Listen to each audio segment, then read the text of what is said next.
Selamat malam saudara yang dikasihi Tuhan.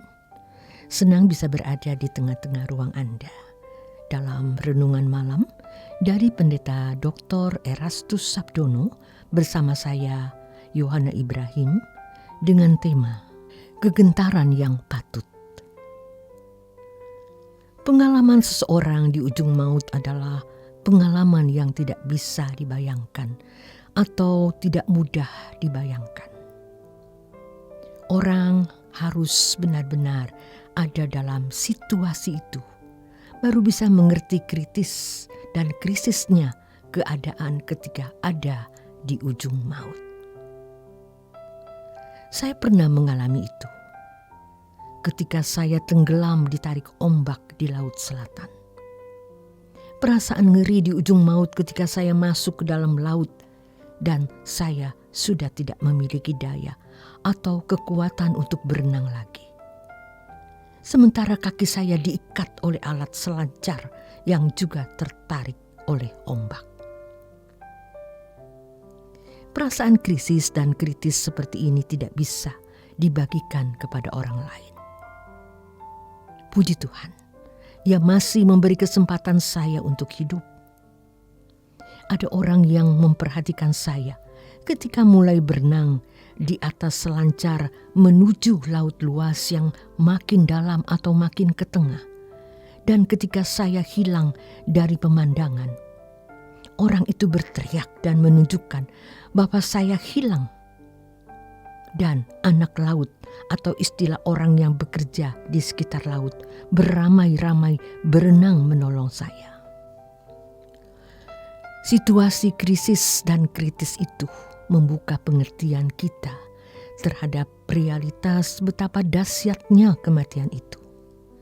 Betapa dahsyatnya situasi di mana seseorang mau melepas nyawa dan memasuki kekekalan. Banyak orang tidak mengerti karena memang belum atau tidak mengalami dan tidak mempersiapkan diri dengan benar untuk menghadapi situasi seperti itu.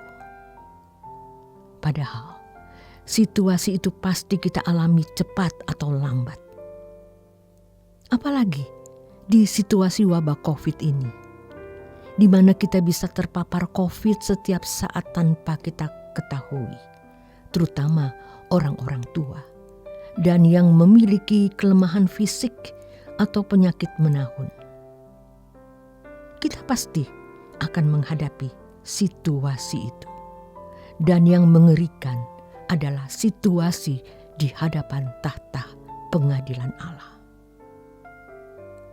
Kita tidak diajar untuk menjadi seperti pengecut, tetapi untuk hal ini kita harus benar-benar kecut. Dalam menghadapi kematian, kita harus merasa kecut. Firman Tuhan mengatakan, jangan takut kepada apa yang dapat membunuh tubuh, tetapi yang tidak berkuasa membuang jiwa ke dalam neraka. Takutlah kepada Allah yang berkuasa bukan saja membunuh tubuh, tetapi juga membuangnya ke neraka. Takutlah akan Allah. Di alam hal ini, kita harus benar-benar menjadi kecut dan takut. Mestinya, satu-satunya yang kita takuti adalah terpisah dari hadapan Allah. Satu-satunya yang membuat kita gentar dalam hidup ini adalah terpisah dari Allah. Jika kita tidak memiliki kegentaran yang patut ini, kita jadi sembrono dan sembarangan dalam hidup. Tetapi kalau kita benar-benar takut dan gentar terhadap realitas terpisah dari Allah, ini maka kita akan berusaha menghampiri Allah. Berusaha membangun hubungan yang harmoni dengan Allah. Kita tidak takut terhadap hal lain, tetapi hanya takut terhadap keadaan terpisah dari hadirat Allah.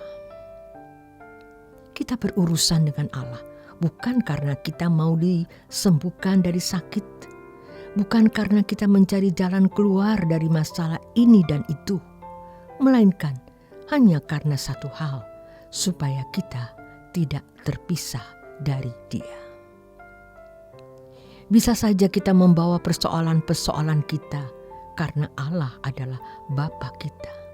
Kalau kita mengalami kesulitan ekonomi, kesehatan, masalah bisnis dan usaha kita, mempercakapkannya dengan Allah.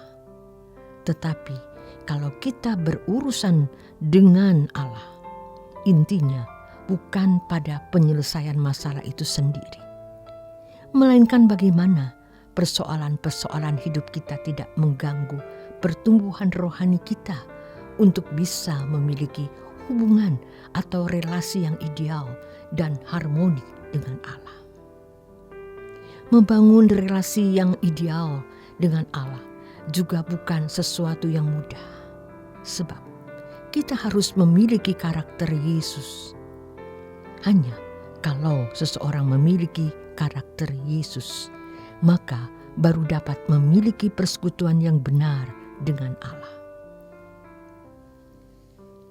Orang yang memiliki kegentaran yang patut terhadap Allah berani atau bisa mengorbankan apapun demi hubungannya dengan Allah.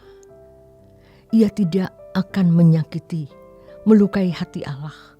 Ia akan berusaha bagaimana menemukan apa yang Allah ingini, memuaskan dan menyenangkan hatinya. Ia akan berusaha bagaimana menjadi seorang yang berkenan kepada Allah. Sebenarnya, kita tidak perlu harus ada dalam situasi seperti yang dikemukakan tadi, yaitu di ujung maut, baru menyadari betapa pentingnya sungguh-sungguh mencari Allah. Kita harus percaya bahwa memang satu-satunya yang kita butuhkan dalam hidup ini adalah persekutuan yang benar dengan Allah, hubungan yang harmonis dengan Allah. Dan itu harta kekal dan abadi yang menjadi bekal, modal, kapital hidup kita, baik sementara kita hidup di dunia ini maupun nanti di kekekalan di balik kubur kita. Jika kita tidak memiliki kegentaran yang patut akan Allah, kita jadi sembrono dan sembarangan dalam hidup. Selamat beristirahat. Tuhan Yesus memberkati.